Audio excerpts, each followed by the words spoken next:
Hey, everybody, I'm Scott Wikle. You're listening to My Kind of Country. Thank you so much for joining us tonight.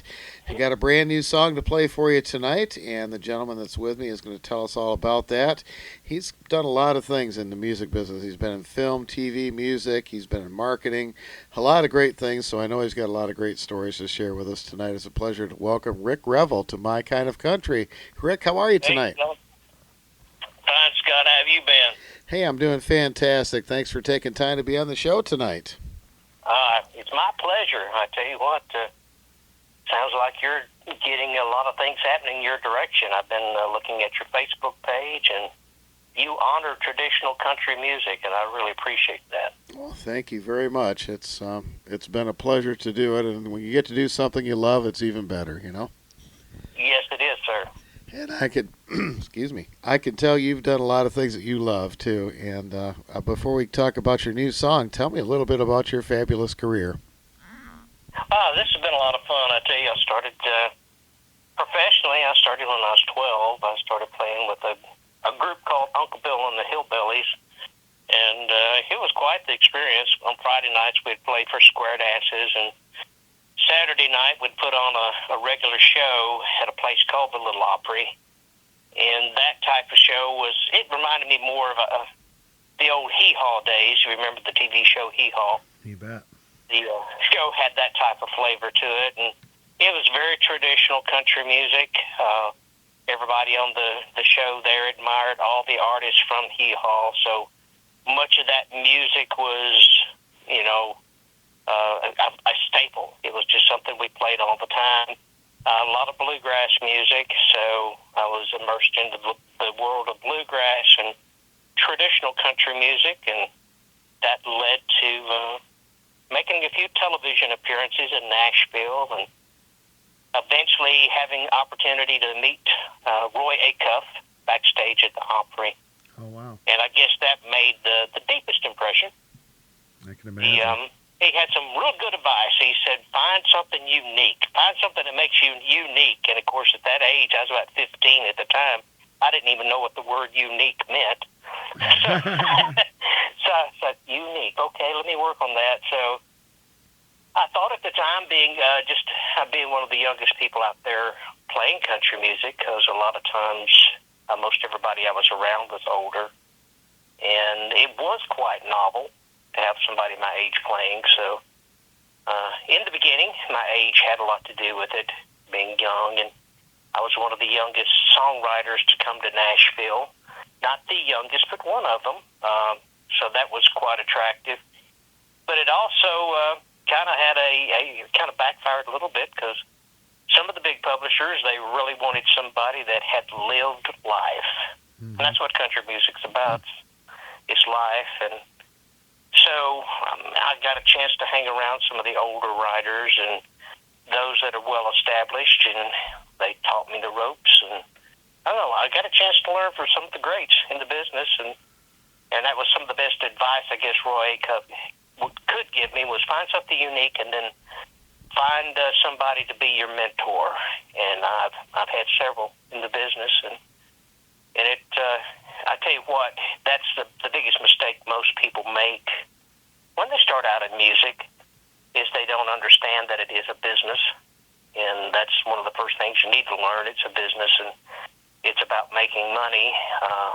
When I first got involved, I thought it's about making music.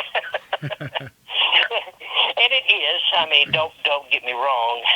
I've created a lot of music over the years, so that is definitely a part of it. But if anybody's going to get involved with your career, they have to figure out, how can I make money from it? And that's what you have to become. You have to become a commodity or a product that people can sell. And that was some of the best information I guess Roy Acuff could have given me, was to learn how to be a product. Right. So it's been a fun ride. That's all I can tell you. It's been an interesting ride. We branched out into television at a young age, and that bug bit. I had a chance to go backstage on the set of Hee Haw and see some of my heroes there. Another one of my heroes was Marty Robbins, and he was a great influence on me. I got to be around him in the recording studio.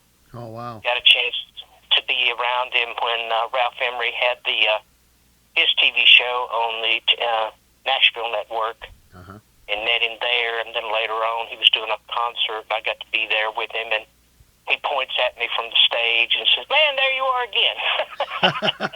And so I got the chance to go backstage and visit with him. He says, "Man, every time I turn around, you're popping up."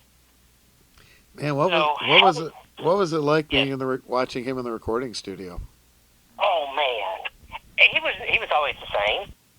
He was always the same. He was cool. He's one of the coolest guys to ever run across.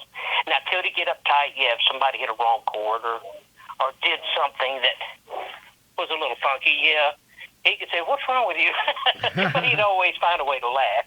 That was what was cool about it. He was that person that could always find humor in most any and everything.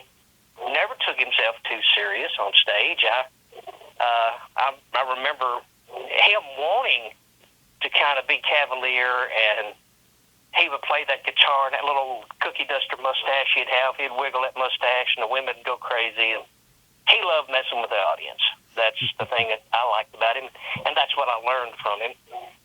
Was, always relate to the audience, always have fun with the audience. Don't be afraid to take time to, in between songs, to cut up with the audience and to talk to them. And he communicated with his audience well, and that's one of the characteristics I kind of absorbed into my career, to try to always do that from stage, is to not just play and play and play, communicate. Because music is just that. It's communication, and that's what I'm trying to learn how to do. From the stage as well as over in my recordings, I try to communicate. So. Well, that's fantastic. Well, you've got a brand new single, folks. You can go to rickrevel.com. It's Rick's website, and read more about his fabulous career and his TV shows and everything that he's had a chance to do. But you've got a new song called "Southern Man in a Strange Land." Tell me about that song. Well, this was a really fun song to approach. I don't know, politically, I don't try to get politically motivated, and I try to stick from that. So some people can say this song has that leaning toward it. I call it a patriotic piece more than anything. It concerned me when I saw American history being erased. Yeah. Back in the 1990s, I've always been involved in history. That's the reason if you go to my YouTube page, channel, you'll see that says Rick Revel Mr. History. And that is a kind of a nickname or title that Merle Kilgore gave me way back when. And Merle Kilgore was Hank Williams Jr.'s manager for a long time, was with Hank Sr. for a long time. And he saw my interest and love in music, so that's how that came about. He saw how I could take music and history and combine it. And then I started doing that with television. But back in the 90s, I had already begun that journey. And I wrote a newsletter called Reveille, Rick Revel's Wake Up Call to America. And in that, I said, if we do not take care of every piece of American history and honor every piece of American history, eventually they would dismantle it one piece at a time. And I said, eventually they'll come after the Stars and Stripes, and they'll come after George Washington and Thomas Jefferson if we do not protect every piece of American history. And I literally had people, Scott, to laugh at me. They'd say, well, that'll never happen. Well, we were witness to it. We began to see statues being torn down, and they eventually came after not only Southern statues, but they came after statues of George Washington, Thomas Jefferson, and a lot of different historical markers. So that's where the song came from. They tried to come after the statue at our courthouse, and so you'll notice there's a line in there that there's no statue there for you to see. If we take away those things, that takes away part of our history. That's right. It takes away, at least, like at Gettysburg.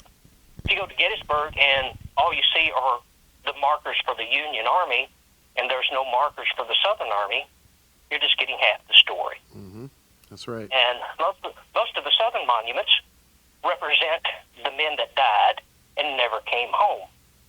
Most of the Southern soldiers never got a grave, a personal grave. They were buried in what's called mass graves, and they would all be piled into one grave.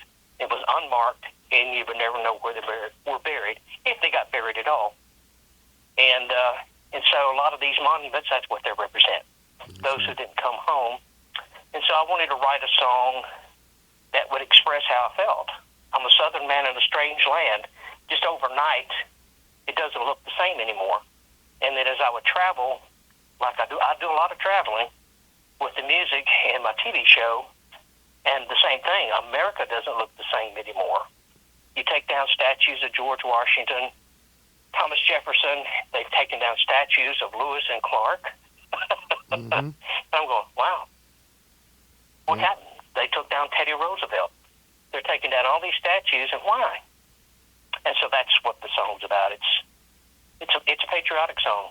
You know, it's about a man trying to take the stand to say, hey, leave our history alone.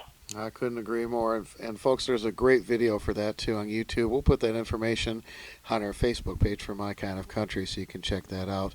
And, you know, Rick, I might also add, they're doing that in Nashville, too. It seems like Nashville is continuously just turning its back on what made it famous in the first place. And there's so much of the history that's just disappeared from Nashville. I just hate to see that. Yes, and they, you know, we can separate it and say, well, I don't want to talk about Southern history. Well, it's happening with country music history. You know, yes, people remember who Hank Sr. is, thank goodness, but there's a lot of artists that are falling to the wayside. I mean, there's going to come to a time that people won't know who Roy Acuff is. Mm-hmm. I bet when I mentioned Roy Acuff a while ago, you recognized it, but I guarantee some younger people in the audience, they're not going to recognize who Roy Acuff is. Yeah. And it's kind of sad. So we can't erase history. We have to keep these names alive. The ones I noticed you recognized Stonewall, his heavenly birthday, and one of the steel guitar players that played with him for years. He lives nearby. So, you know, you have to remember those. And I appreciate, Scott, what you do. You remember those who have passed on and those who made country music what it is. And it takes people like you to keep this thing going. So nostalgia speaking here, that's what Southern Man's all about. It's about remembering. It's about taking time to remember it and not erase it, because if we do, then the generations that follow will not know what America was really about. They'll just only see what's in front of them. They can't see what's behind them. Well, so that way we kind of give them that rear view mirror where they can still see it. And that's what I'm trying to do as Southern Man, is just say, hey, you know, we can't live in the past by no means, but we must remember it. So that's Southern Man. I couldn't agree more. RickRevel.com is Rick's website, and we're going to play that song for you. And Rick, thank you so much for your kind words, and thank you for taking time to be on the show. And also, thanks to Jill at Nashville Entertainment Weekly for getting us set up tonight. Yes, sir. I appreciate your time, brother. Hope to talk to you again soon. Anytime. Here's Rick Revel as we continue Southern Man in a Strange Land right here on My Kind of Country.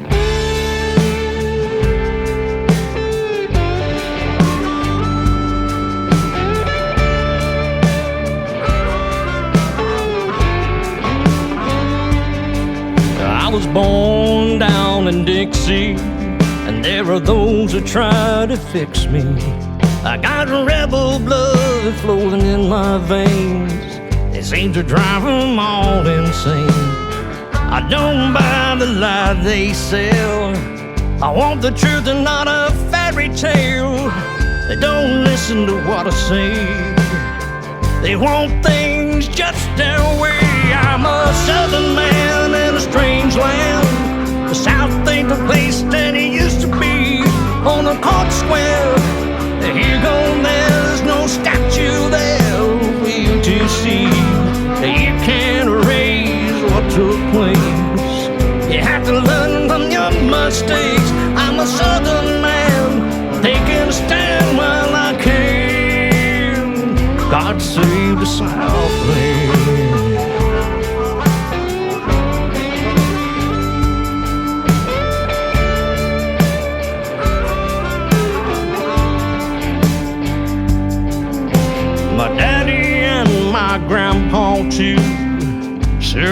red, white, and blue. I'm mighty proud of my bloodline, but some won't like what they're gonna find. A loyal son of the South, but I'm a patriot without a doubt. I hate seeing freedom fade away. America kneel and pray. I'm a Southern man in a strange land. America ain't what she used to be. On a court square, you gone there, there's no statue there for you to see. You can't erase what took place. You have to learn from your mistakes. I'm a Southern man, taking a stand when I can. God save the Southland.